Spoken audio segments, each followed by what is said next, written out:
പിതാവിൻ്റെയും പുത്രൻ്റെയും പരിശുദ്ധാത്മാവിൻ്റെയും നാമത്തിൽ ആമേൻ. എൻ്റെ പ്രിയപ്പെട്ടവരെ, ഇന്ന് ഒക്ടോബർ 13 തിങ്കളാഴ്ച.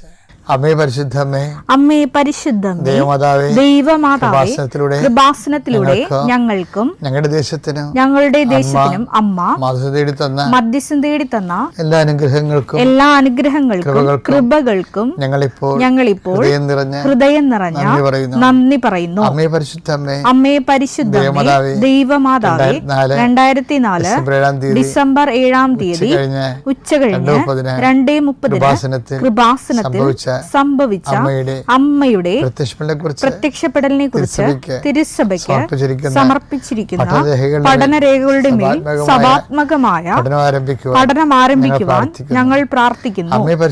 അമ്മേ പരിശുദ്ധമേ, ഭൂസ്വർലോകങ്ങളുടെ രാജ്ഞിയായ അങ്ങേയ്ക്ക് ഭൗമ സംരക്ഷണത്തിനായി പ്രപഞ്ചപ്രകൃതിയെ തന്നെ തിരുസഭ പ്രതിഷ്ഠിക്കുവാൻ ഈ പ്രത്യക്ഷീകരണ വഴി ഇടയാക്കണമേ. പരിശുദ്ധമ്മേ, ജപമാല മാതാവേ, സകല കൃപാസനം പ്രാർത്ഥനകളോടും ചേർത്ത് ഞങ്ങളിപ്പോൾ പ്രാർത്ഥിക്കുന്ന ഈ കുടുംബത്തിന്റെ പ്രത്യേക നിയോഗം പറമക്കളെ.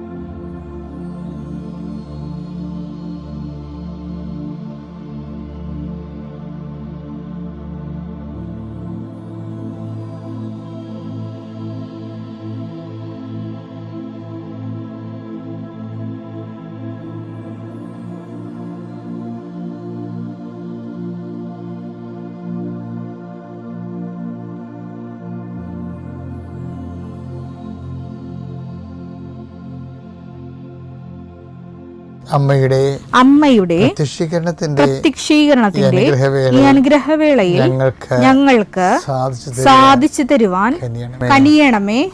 ആമേൻ. വിശ്വാസ പ്രമാണം. സർവശക്തനായ പിതാവും ആകാശത്തിന്റെയും ഭൂമിയുടെയും സൃഷ്ടാവുമായ ദൈവത്തിൽ ഞാൻ വിശ്വസിക്കുന്നു. അവിടുത്തെ ഏകപുത്രനും ഞങ്ങളുടെ കർത്താവുമായ ഈശോമിശിഹായിലും ഞാൻ വിശ്വസിക്കുന്നു. ഈ പുത്രൻ പരിശുദ്ധാത്മാവിനാൽ ഗർഭസ്ഥനായി കന്യകാമറിയത്തിൽ നിന്ന് പിറന്ന് പൊന്തിയോസ് പീലാത്തോസിന്റെ കാലത്ത് പീഡകൾ സഹിച്ച് കുരിശിൽ തറയ്ക്കപ്പെട്ട് മരിച്ച് അടക്കപ്പെട്ട് പാതാളങ്ങളിൽ ഇറങ്ങി മരിച്ചവരുടെ ഇടയിൽ നിന്ന് 3-ാം നാൾ ഉയർത്ത് സ്വർഗത്തിലേക്ക് എഴുന്നള്ളി സർവശക്തിയുള്ള പിതാവായ ദൈവത്തിന്റെ വലതുഭാഗത്തിരിക്കുന്നു. അവിടെ നിന്ന് ജീവിക്കുന്നവരെയും മരിച്ചവരെയും വിധിക്കുവാൻ വരുമെന്നും ഞാൻ വിശ്വസിക്കുന്നു. പരിശുദ്ധാത്മാവിലും ഞാൻ വിശ്വസിക്കുന്നു. വിശുദ്ധ കത്തോലിക്കാ സഭയിലും പുണ്യവാന്മാരുടെ ഐക്യത്തിലും പാപങ്ങളുടെ മോചനത്തിലും ശരീരത്തിന്റെ ഉയർപ്പിലും നിത്യമായ ജീവിതത്തിലും ഞാൻ വിശ്വസിക്കുന്നു. ആമേൻ. സ്വർഗ്ഗസ്ഥനായ ഞങ്ങളുടെ പിതാവേ, അങ്ങയുടെ നാമം പൂജിതമാകണമേ. അങ്ങയുടെ രാജ്യം വരണമേ. അങ്ങയുടെ തിരുമനസ് സ്വർഗത്തിലെ പോലെ ഭൂമിയിലും ആകണമേ. അന്നു വേണ്ടുന്ന ആഹാരം ഇന്ന് ഞങ്ങൾക്ക് തരണമേ. ഞങ്ങളോട് തെറ്റ് ചെയ്യുന്നവരോട് ഞങ്ങൾ ക്ഷമിക്കുന്നത് പോലെ ഞങ്ങളുടെ തെറ്റുകൾ ഞങ്ങളോടും ക്ഷമിക്കണമേ.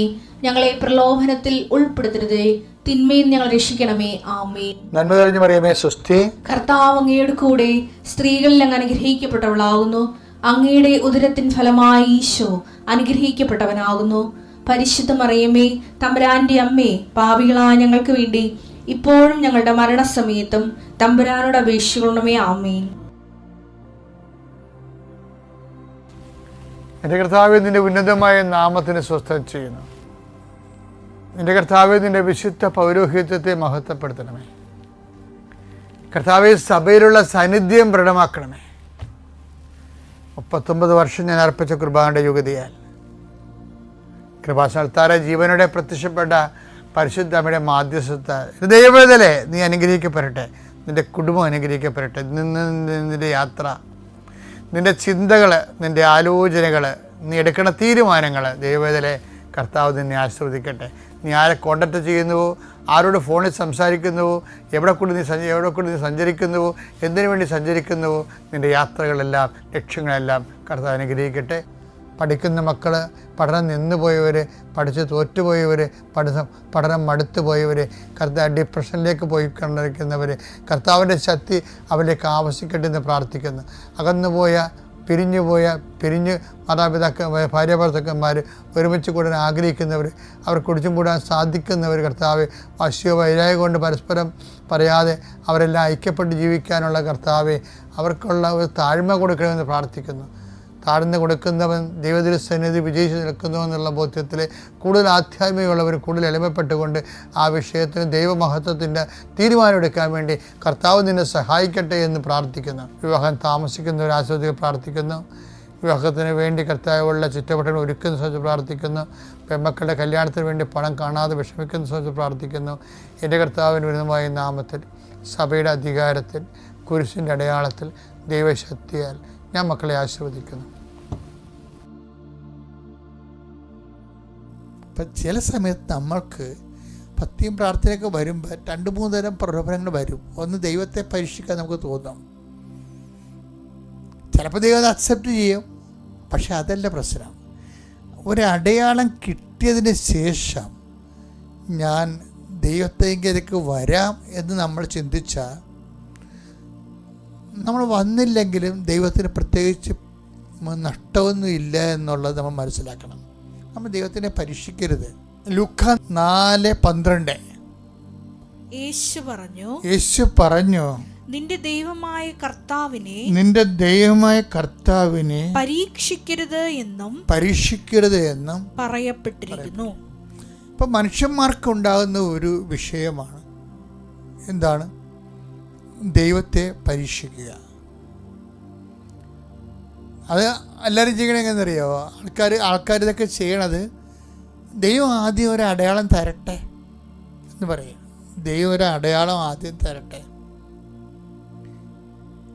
അപ്പം ആൾക്കാർക്ക് അത് ലോജിക്കാക്കാൻ നോക്കും ആൾക്കാർ. ദൈവം ഒരു അടയാളം ആദ്യം തരട്ടെ, അപ്പോൾ എൻ്റെ മാർക്ക് കൂടുവാൻ നോക്കട്ടെ.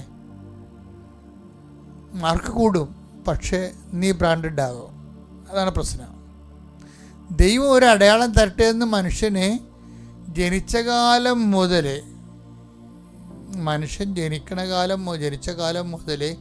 മനുഷ്യന് ഈ ടെൻഡൻസി ഉണ്ട്.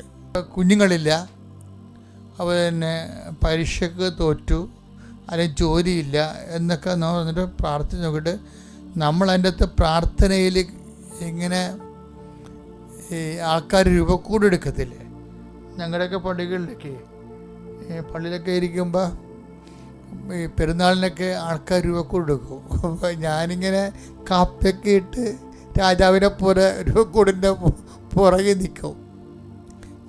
നിൽക്കുമ്പോൾ ഈ രൂപക്കൂടെ ഇങ്ങനെ രൂപ എഴുന്നള്ളിപ്പേണ്ട സമയത്ത് കുറേ മനുഷ്യരുണ്ടല്ലോ. രൂപ എഴുന്നള്ളിച്ചുകൊണ്ട് പോകുമ്പോൾ സമയത്ത് ഈ രൂപക്കൂട് താങ്ങിപ്പിടിക്കാൻ കുറേ ആൾക്കാരല്ലേ. അപ്പം നമുക്ക് അവരെ കാണുമ്പോൾ സത്യം പറഞ്ഞാൽ ചിരി വരും. എന്ന് വെച്ച് കഴിഞ്ഞാൽ ഈ രൂപക്കൂടി ഇരിക്കണം മിക്കവാറും 5-8 പേരുടെ തോളയിലായിരിക്കും. മറ്റണ്ണന്മാരൊക്കെ വെറുതെ ഈ ഒട്ടിച്ച് വെച്ചിരിക്കണ പോലെ, കൈ ഒട്ടിച്ച് വെച്ചിരിക്കണ പോലെ. അവന്മാരും തൊടത്തില്ല.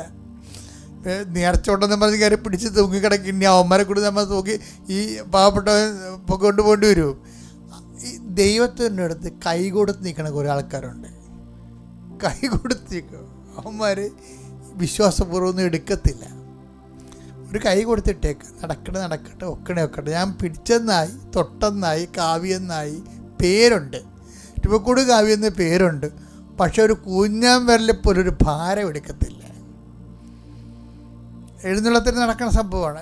രൂപക്കൂട് കാവ്യൻ നേർച്ച ഉണ്ടെന്ന് ഞാൻ മാറി നിൽക്കണത്. അതിന് അവളില്ലല്ലോ എന്ന് പറഞ്ഞു കഴിഞ്ഞാൽ അയാൾ എനിക്ക് നേർച്ചയാണെന്ന് പറയും.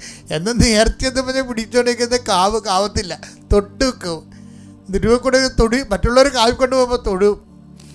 പലരുടെയും പത്തി ടൈപ്പാണ്. എന്ന് വെച്ച് കഴിഞ്ഞാൽ കൈ കൊടുത്ത് വെക്കും. ഇത് ദൈവത്തെ ഈ കൈകൊടുപ്പ് എന്ന് പറയണത് ഈ ആധ്യാത്മിക ജീവിതത്തിൽ ഒരു 50-40% ആൾക്കാർ ചെയ്യുന്നൊരു പരിപാടിയാണ്. പ്രാർത്ഥിക്കും, ഒരു കൈ കൊടുത്തിട്ടേക്കും. ഏറ്റവും വലിയ അപകടകാരികൾ ആരാണെന്നറിയാമോ? അപകടകാരികളെന്ന് പറയണത് ദൈവം ഈ വിഷയം എടുക്കുവേ, ജോലി കിട്ടുവേ, കടങ്ങളൊക്കെ മാറും. 5-6 മാസം കഴിയുമ്പോൾ പറയുവേ, അല്ലെങ്കിലും എനിക്ക് ജോലി കിട്ടിയേനോ. അത് ഞാൻ റാങ്കുകാരൻ്റെ 3ാം റാങ്കുകാരൻ്റെ താഴെ ഇരുന്ന് എൻ്റെ പേര്, അല്ലെങ്കിൽ എനിക്ക് ജോലി കിട്ടിയേനോ. അതെന്ന് വെച്ചാൽ അനുഗ്രഹം കിട്ടി 6 മാസം കഴിയുമ്പോൾ ഇവർ തനി നിറം പുറത്ത് വരും. അനുഗ്രഹം കിട്ടി 6 മാസം കഴിയുമ്പോൾ പറയും, അല്ലെങ്കിൽ എനിക്ക് ആ ജോലി കിട്ടിയേനോ, അല്ലെങ്കിൽ ഞാൻ ജയിച്ചേനോ, അല്ലെങ്കിൽ വീട് വെച്ചേനോ, അല്ലെങ്കിൽ കല്യാണം കഴിച്ചേനോ, അല്ലെങ്കിൽ മക്കളുണ്ടായേനോ. ദൈവത്തെ വെറുതെ ഞൊട്ടിച്ച് കളയും. അതാണ് കൈകൊടുപ്പ് വിശ്വാസികൾ. പ്രാർത്ഥിച്ച് കഴിഞ്ഞ് നേടിക്കഴിയുമ്പോൾ 6 മാസം കഴിയുമ്പോൾ ലക്ഷണം മാറും. ഇങ്ങനെ കുറേ മനുഷ്യരുണ്ട്. ആധ്യാത്മികമായിട്ട് വളരാത്തതല്ലതേ, അത് നമ്മൾ തന്നെ നമ്മളെ വളർത്തത്തില്ല. അതാണ് നമ്മൾ തന്നെ നമ്മളെ വളർത്തത്തില്ല. നമ്മൾ തന്നെ പറയണത് ആരാണ്? നമ്മളിൽ എപ്പോഴും ഈ ജോബിനെ പ്രലോഭിപ്പിച്ച സാത്താനും യേശുവിനെ പ്രലോഭിപ്പിച്ച സാത്താനും ഒക്കെ നമ്മളെ തന്നെ ഉണ്ട്. നമ്മൾ ഈ ജോബും യേശുവും ഈ തങ്ങളിൽ തന്നെ പ്രവർത്തിച്ച് തിന്മയുടെ ശക്തിക്ക് അതിജീവിച്ച. അപ്പോൾ യേശുവിൻ്റെ ഉള്ളിൽ തിന്മയുടെ ശക്തി ഉണ്ടെന്നല്ല, ഈ മാനുഷിക അവസ്ഥയിൽ മനുഷ്യാത്മാവെന്നും പറഞ്ഞ സാധനമില്ല, ലോകാത്മാവെന്ന് പറഞ്ഞ സാധനം. ഈ ലോകാത്മാവ്, ഈ ശരീരം ഉണ്ടെങ്കിൽ ആ സാധനം ഉണ്ടാവും, ലോകാത്മാവ് ഉണ്ടാവും. അപ്പോൾ ദുഷ്ടാത്മാവ് ഉണ്ടാവും, ലോകാത്മാവ്, ദൈവാത്മാവ്. അപ്പോൾ ഈ ശരീരത്തിന് എന്ന് പറയുമ്പോൾ അതിൻ്റെ കഴിവുകളുണ്ട്, അതുപോലെ തന്നെ അതിൻ്റേതായിട്ടുള്ള ഒരു മെറിറ്റ്സൊക്കെ ഒത്തിരി ഉണ്ട്. അപ്പം നമ്മൾ ഈ മെറിറ്റ്സിന് ചില സമയത്ത് അത് അങ്ങനെ എപ്പോഴായാലും നമുക്കത് കിട്ടുമായിരുന്നു. അത് പ്രാർത്ഥിച്ചില്ലേനും കിട്ടിയേനോ എന്നുള്ള ഒരു ഐഡിയ കുറേ കാലം കഴിയുമ്പോൾ നിന്നെ ശക്തിപ്പെട്ടു വരും. പക്ഷേ പ്രോബ്ലം എന്ന് വെച്ച് കഴിഞ്ഞാൽ, ഒരു പ്രോബ്ലം ഉണ്ട് ഇതിൻ്റെ അകത്ത്. നീ ഇങ്ങനെ ഒരാളാണെന്നുള്ള ദൈവത്തിന് നേരത്തെ അറിയാം. അതാണൊരു പ്രശ്നം. ദൈവത്തിന് നേരത്തെ അറിയാം. നമ്മൾ ദൈവത്തോട് ഇടപെടുമ്പോൾ നേരത്തെ ദൈവത്തിൻ്റെ കയ്യിൽ നമ്മുടെ സ്കാനിങ് റിപ്പോർട്ട് ഉണ്ടെന്നുള്ളത് ഓർത്ത് വേണം നമ്മൾ ഇടപെടാൻ. ഇപ്പോൾ നമ്മളൊക്കെ ഉള്ളൊരു കുഴപ്പം, ദൈവവും നമ്മൾ തമ്മിലുള്ളൊരു വിഷയം എന്ന് പറയുന്നത്, ഇപ്പോൾ മെഡിക്കൽ സയൻസിൽ നമ്മൾക്ക് ഇന്ന് പോയാൽ ഇന്നത്തെ ഒരു നമ്മുടെ ബോഡിയുടെ സ്കാനിങ് റിപ്പോർട്ട് ഇന്നത്തെ നമുക്ക് കിട്ടും. പക്ഷേ 10 കൊല്ലം കഴിഞ്ഞുള്ള നമ്മുടെ ബോഡിയുടെ സ്കാനിങ് റിപ്പോർട്ട് നമുക്ക് ഇന്ന് കിട്ടത്തില്ല. ദൈവത്തിൻ്റെ കയ്യിൽ ആ സാധനമുണ്ട്. അതാണ് കുഴപ്പം. അതൊരു വല്ലാത്ത കുഴപ്പമാണ്.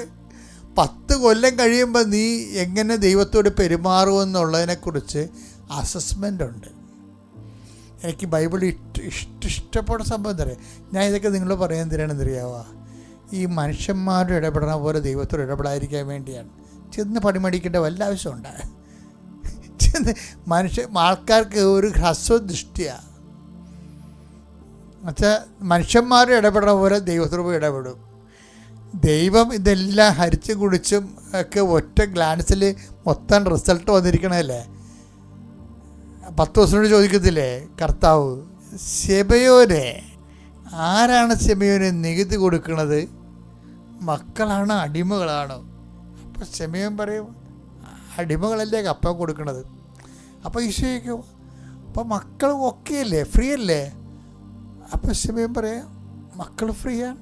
പക്ഷെ അങ്ങനെ ഫ്രീ ആകണ്ടേ, മര്യാദക്ക് പോയി കഷ്ടപ്പെട്ട് ഒരു ചൂണ്ടയിട്ട് ഒരു മത്സ്യം പിടിക്കണം. അതിൻ്റെ ഉള്ളിൽ വാവിളിച്ച് നോക്കുമ്പോൾ സ്ഥാദ്യം ഒരു സ്വർണ്ണനാണയം കാണും. അതെടുത്തിട്ട് എനിക്കും നിനക്കും വേണ്ടി കൊണ്ട് നീതി കൊടുക്കാൻ പറയും. മറ്റുള്ളവർക്ക് ഉതപ്പുണ്ടാക്കേണ്ടതെന്ന് പറയും. അപ്പം മറ്റുള്ളവർക്ക് നമുക്ക് ന്യായമായി കിട്ടാവുന്ന ആനുകൂല്യത്തിന് പോലും മറ്റുള്ളവർക്ക് ഉതപ്പുണ്ടാകാതിരിക്കാൻ വേണ്ടി ഈശോ ആ ആനുകൂല്യം സ്വീകരിക്കാതിരിക്കണം എന്നൊരു നിലപാടുണ്ട്. അതൊരു വല്ലാത്ത നിലപാടാണ്. മത്തായി 17:27.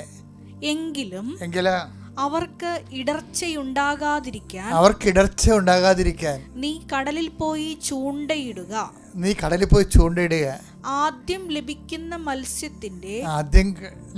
മത്സ്യത്തിന്റെ വായ് തുറക്കുമ്പോൾ ഒരു നാണയം കണ്ടെത്തും.